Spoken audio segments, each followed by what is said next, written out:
பார்த்த ஒரே டீச்சர் வந்து ஃபஸ்ட்டு டீச்சர் டெஸ்ட் டீச்சர், ரெண்டாவது சேனல் டீச்சர், அப்புறம் இன்ஃபண்டா டீச்சர் யூஸ் பண்ணிக்கிறேன். இப்போ இருக்கிற ஹெட்மாஸ்டர் அருண் சார், ஜீவன் சார், இவங்க எல்லாருமே எனக்கு தெரியும். மற்ற எல்லாருமே புதுமுகம். நான் என்ன பேசலாம் அப்படின்னு சொல்லிட்டு நிறைய யூடியூப்பில் சர்ச் பண்ணிகிட்டே இருந்தேன். யூடியூப்பில் நிறைய கண்டென்ட் கிடச்சிச்சு.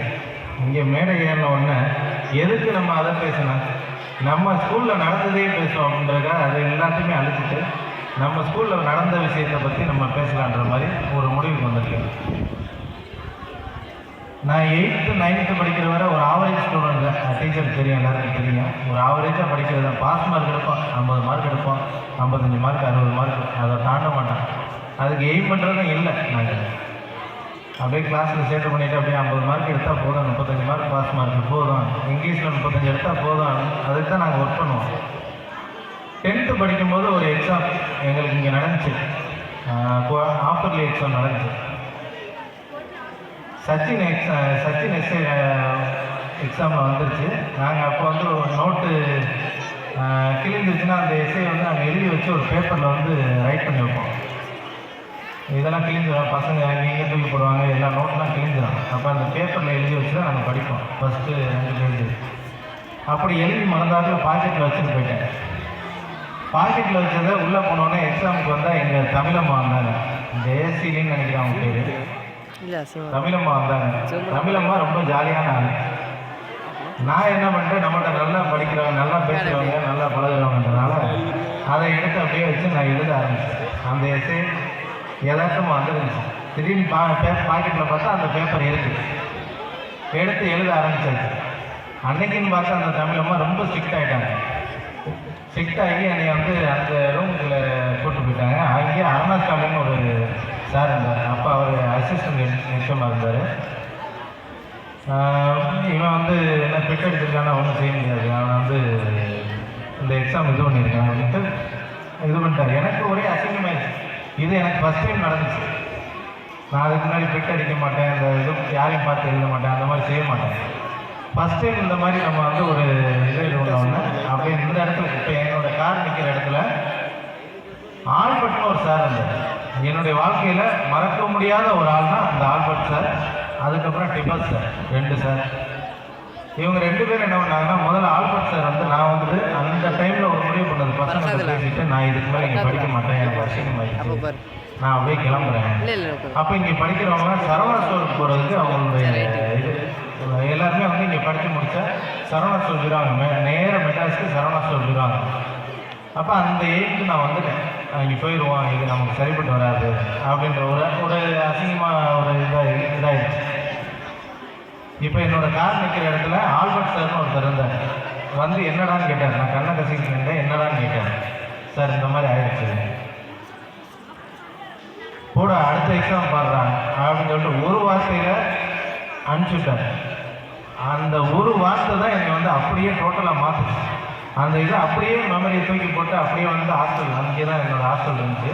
ஃபஸ்ட்டு என்னோடய கிளாஸ் ரூம் அங்கே தான் நான் வந்து 7th 8th 2 கிளாஸும் அங்கே தான் படித்தோம். ஒரே வார்த்தையில் என்னுடைய மெமரிஸ் எல்லாத்தையுமே தூக்கி போட்டேன். சரி, அப்போ நான் ஒரு முடிவு எடுத்தேன். ஏன் நம்ம வந்து இந்த லெவலுக்கு இறங்கலாம், இப்படி நம்ம இறங்கியிருக்க வேண்டிய தேவையே இல்லையே, நல்லா படித்தா நம்மளே எழுதிட்டு போயிருக்கலாமே, ஏன் இப்படி பண்ணலாம் அப்படின்ற ஒரு எண்ணம் மெமரி ஓடிக்கிட்டே இருந்துச்சு. அன்றைக்கி நைட்டு எனக்கு தூக்கமே இல்லாமல் போனோன்னா அப்படியே. அதுக்கப்புறம் அடுத்த நாள் டிபோஸ்னு ஒரு சார் இருந்தார். நாள் ஷார்ட்டாக இருப்பார், நம்மளை பாதி பேர் தெரிஞ்சிருக்கான். ரொம்ப அருமையான ஒரு ஆசிரியர் அவர். என்னை வந்து அடுத்த லெவலுக்கு கொண்டு போனதில் அவருக்கு முக்கிய பங்கு நிச்சயமாக இருக்குது. அவர் ஒரே வார்த்தையில் என்ன சொன்னார், என்னை வந்து நீ வந்து ஒழுங்காக படி தம்பி, நல்ல பையன் தான் சொல்லுவார். அவர் வார்த்தையிலேருந்து வர்றதே வந்து என்னை மட்டும் இல்லை, எல்லாரையும் நல்ல பையன் சொல்லுவார். அவர் யாரையுமே வந்து கெட்ட பையன் சொல்லவே மாட்டார். நல்ல தம்பின்ற ஒரு வார்த்தையை தான் அவர் சொல்லுவார். என்னை பர்டிகுலராக கூப்பிட்டு நீ நல்ல தம்பி, நல்லா படி, நல்லா உனக்காக ப்ரேயர் பண்ணுறேன் அப்படின்னு சொன்னார். அவருடைய வார்த்தையை கேட்டு 5வது பின்னாடி லாஸ்ட் ரோவில் உட்காந்துருக்கேன். 5வது ரோ, லாஸ்ட் ரோவுக்கு முதல் ரோவில் உட்காந்துருக்கேன். நேராக அப்படியே செகண்ட் ரோ வந்தேன். என் கிளாஸ் ரூம் அங்கே இருக்குது மேலே. செகண்ட் கிளாஸ் ஃபஸ்ட்டு முதல்ல லைப்ரரி அங்கே இருந்துச்சு. செகண்ட் லேடிஸ் கிளாஸு, அதுக்கு அடுத்த கிளாஸ் வந்து எங்களோட கிளாஸாக இருந்துச்சு ஃபஸ்ட் ஃப்ளோரில். சொன்ன உடனே 2வது பெஞ்சுக்கு வந்தேன். 2வது பெஞ்சுக்கு வந்தேன். அடுத்த எக்ஸாம் வந்து ஆல் பாஸ் ஆகி எங்கள் கிளாஸில் 9வது ரேங்கு 8வது ரேங்கும் எடுத்தேன். 8வது ரேங்கு 9வது ரேங்க் சம்திங் எனக்கு சரியாக ஞாபகம் இல்லை. எனக்கு 22 வருஷம் மேலே ஆயிடுச்சு. சரியான எனக்கு ஞாபகம் வந்து இல்லை. 22 வருஷத்துக்கு முன்னாடி அவர் வந்து எனக்கு சொன்ன ஒரே வார்த்தைக்காக அடுத்தடுத்த மிட்டம் எக்ஸாம், அந்த ஆஃபர்லி எக்ஸாமுக்கு அடுத்து ஒரு எக்ஸாம் இருக்கு, அதில் வந்து பாஸ் பண்ணி 8வது ரேங்க் எடுத்தேன். அது எனக்கு ஒரு உத்வேகத்தை கொடுத்துச்சு. அதுக்கப்புறம் நாங்கள் எக்ஸாம் ஃபைனல் எக்ஸாம் எழுத போயிட்டோம். எங்கள் கிளாஸ் ஃபஸ்ட் மார்க் வந்து 416 சம்திங், சரியாக கரெக்டாக ஒரு மார்க் 2 மார்க் முன்ன வரும். மத்தேய் சார் பையன் இங்கே அப்போ இதாக இருந்தாங்க, அவங்க பையன் தான் ஃபஸ்ட் மார்க். அதில் 416 எடுத்திருந்தார். அப்போ எங்கள் கிளாஸில் நான் 400 மார்க் எடுத்தேன்.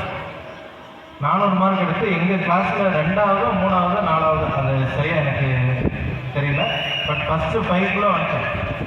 அப்போ எனக்கு அதுக்கு வந்து உத்வேகமாக இருந்தது வந்து நம்ம டிஃபென்ஸ் சார், அதில் மாற்றம் கிடையாது. அதுக்கடுத்து 400 மார்க் எடுத்துகிட்டு எல்லோரும் மேத்ஸ் குரூப்பு அது இதுன்னு போனாங்க, சயின்ஸ் குரூப் எல்லாத்துக்கும் போனாங்க. நான் நேராக ஹிஸ்ட்ரி குரூப்புக்கு போனேன். நானும் என் ஃப்ரெண்டும் 2 பேரும் சேர்ந்து ஹிஸ்ட்ரி குரூப் போனோம். அவன் 350 மார்க் எடுத்துருந்தான்.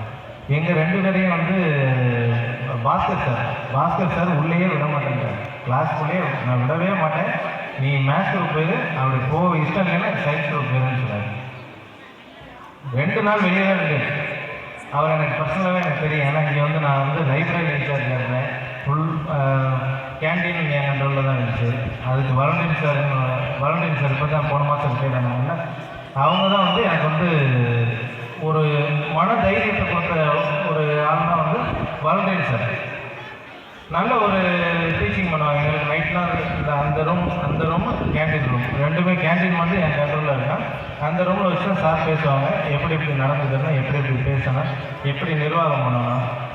அன்னைக்கு 1 ரூபா 2 ரூபா பசங்கள்லாம் வந்து ஹாஸ்டலில் இருக்கிற பசங்க கேன்டீன் வந்து பொருள் வாங்குவாங்க. இப்போ 1 ரூபா 2 ரூபான்னு கனெக்ட் பண்ணி இன்றைக்கி வந்து நம்ம பிஸ்னஸ் வந்து அது ரொம்ப ஒரு எப்படி சொல்கிறோம், ஒரு உத்வேகமாக இருக்குது, நல்ல ஒரு அனுபவமாக இருக்குது. அப்படியெல்லாம் எங்களை வந்து உருவாக்கி கொண்டு வந்தது தான் அந்த ஸ்கூல். இது எதுக்காக சொல்கிறேன்னா, நான் பிட்டடிக்கிறேன்றதை இவ்வளோ பப்ளிக்காக வந்து சொல்லக்கூடாது, அது அசிங்கமாக இருக்கும். இருந்தாலும் ஏன் சொல்கிறேன்னா, நீங்கள் அதே மாதிரி செய்யாதீங்க, நல்லா படிங்க, உங்களால் எல்லாமே முடியும். நான் ஆவரேஜ் ஸ்டூடெண்ட்டாக இருந்து எப்படி வந்து அதுக்கப்புறம் +2லேயும் 947 மார்க் எடுத்தேன். அப்போ எங்கள் ஸ்கூலில் வந்து 1020 மார்க்கு 1016 மார்க்கு எடுத்திருந்தாங்க ஃபஸ்ட்டு. எங்கள் கிளாஸில் நான் ஃபஸ்ட்டு மார்க், ஹிஸ்ட்ரி குரூப்பில் நான் வந்து ஃபஸ்ட் மார்க் எடுத்தேன். ஃபஸ்ட் மார்க் எடுத்தேன். இப்போ இந்த பொண்ணு 3 ப்ரைஸ் 4 ப்ரைஸ் ஒன்றா வாங்க சொல்லி, அந்த மாதிரி நானும் 3 ப்ரைஸ் வந்து அடுத்தடுத்து ஒரே ப்ரைஸாக வாங்கினேன். இப்போ அந்தளவுக்கு நம்மளை வந்து உருவாக்குனது வந்து இந்த ஸ்கூல் தான். இந்த ஸ்கூலோட இப்போ உள்ள நிலைமை என்னென்னா, ரொம்ப இவ்வளோ ஸ்ட்ரென்த்தே வந்து நாங்கள் படிக்கும்போது 1000க்கு மேலே இருக்கும். இப்போ 450 நம்ம தான் சம்திங் வந்து இங்கே படிக்கிறாங்க. அதுவுமே எதுவுமே ஹாஸ்டல் கிடையாது, எல்லாமே ஊர்லேருந்து தான் வர்றாங்க. மணப்பாடு எல்லா ஊர் மக்கள், அந்த பக்கத்து எல்லாம் இங்கேருந்து தான் வர்றாங்க. இன்னும் வெளியிலேருந்து ஆளை கொண்டு வந்து ஹாஸ்டல் வந்து உருவாக்குனீங்கன்னா வெளியிலேருந்து தான் ஆள் வருவாங்க. கவர்மெண்ட் ஹாஸ்டல் மட்டும் இது பண்ணாதீங்க சார். அப்போ தான் ஒரு ரிக்வஸ்ட்டாக சார், நீங்கள் தயவுசெய்து உங்கள் ஹாஸ்டல் வந்து திறங்க, ஒரு சேவை மாதிரி பண்ணுங்கள். அப்போ தான் வெளியிலேருந்து ஆள் வந்து வருவாங்க. கவர்மெண்ட் ஹாஸ்டல் நம்பி நிறைய பேர் வரமாட்டாங்க. நீங்கள் மறுபடியும் ஹாஸ்டலில் திறங்க, நல்லா இது பண்ணுங்கள். நல்லா பண்ணிங்கன்னா வெளியிலேருந்து ஆள் வருவாங்க. நாங்கள்லாம் இங்கே இருக்கும்போது ஆனுவல் டே இந்த ஸ்கூல் ஃபங்க்ஷன்னா ஃபுல்லாக இருக்கும். இப்படி அங்கேயே இதாக இருக்காது, இடமே இருக்காது, உட்காரவே இடம் இருக்காது, அந்தளவுக்கு இருக்குது.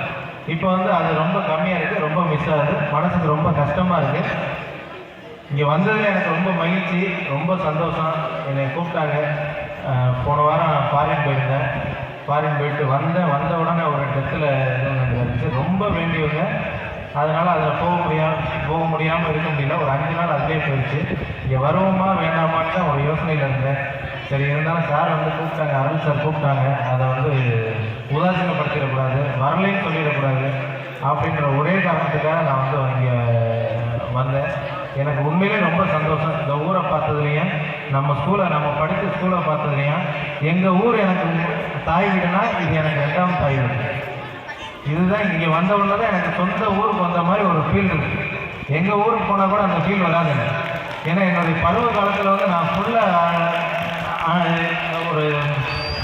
ஃபுல்லாக செலவழித்த நாட்கள் வந்து அதுதான் மெமரிஸ். உங்கள் ஸ்கூல் மெமரிஸ் அதுக்கப்புறம் கிடைக்காது.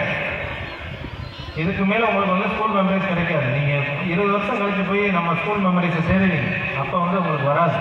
இப்போவே அதை என்ஜாய் பண்ணுங்கள். 10th படிக்கிறீங்க, 12th படிக்கிறீங்கன்னா நல்லா படிங்க, நல்ல மார்க் எடுங்க.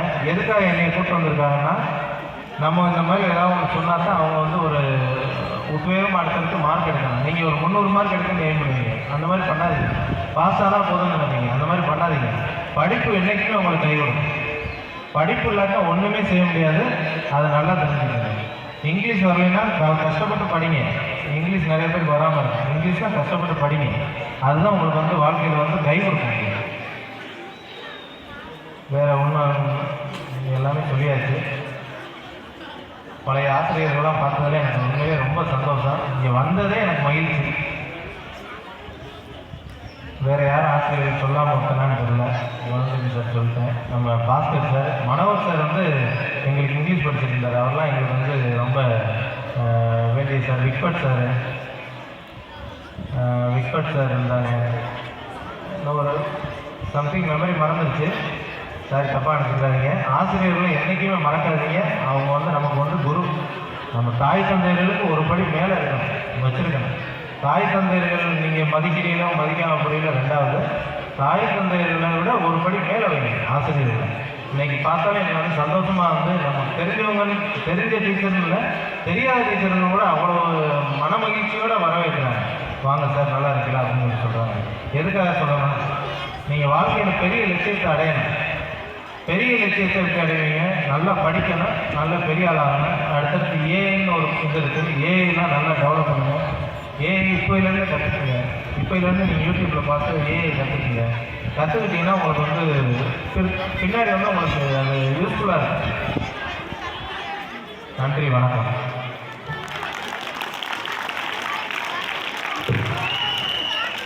பள்ளியில் பயின்ற காலத்திய நினைவுகளை அழகாக பகிர்ந்து கொண்ட விழா தலைவர் அவர்களுக்கு நன்றி.